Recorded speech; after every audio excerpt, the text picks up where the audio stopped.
If you didn't know, I decided to read all of the books in the New York Times top 100 books of the 21st century. And today we're going to be taking a look at the very popular The Vegetarian by Han Kang. A little bit of background, this novel follows Young Ki as she decides to make the active choice to become vegetarian. This is her first real active choice that she makes in her life. Thus far, she's been a dutiful wife, a dutiful daughter, and really shows up in the way that society says women should behave. But her choice to be a vegetarian really unlocks something in herself that is kind of scary, and it's almost a lot of darkness and angst that comes from being suppressed for so long. In addition to Young Ki's perspective, we also get her sister's perspective. We get the perspective of her husband and her brother-in-law. The idea of choosing actively to live, to even make the choice to be alive. I think oftentimes folks say you have to be alive, you have to endure. And a big question here is why? Why is life seen as being so revered if that life and that existence is challenging and horrible? And if someone chooses to depart, is that really so wrong? Is that really so sad?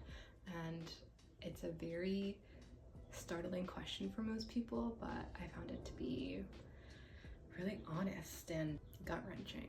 So Young is really wrestling with this and sharing this idea of not wanting to be alive anymore with her sister and trying to get her to understand towards the end of the novel, where she is checked into a psychiatric unit on page 160. Her sister yells, "I'm acting like this because I'm afraid you're going to die." Young Hee turned her head and stared blankly at In-hee, as though the latter were not her sister but a complete stranger. After a while, the question came, why is it such a bad thing to die? My heart, if you could feel it.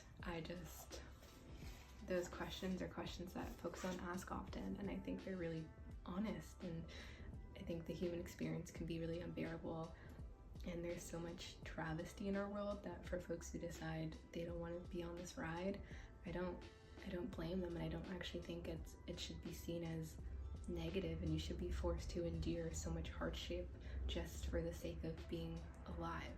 So overall, I would give this novel a very strong 9. I found myself really breezing through it in a day and a half. I found those questions that were asked and the themes to be terrifying in a good way, that they forced me to be really honest and to encourage me to have these conversations with friends and family, and this is one for the permanent collection for sure.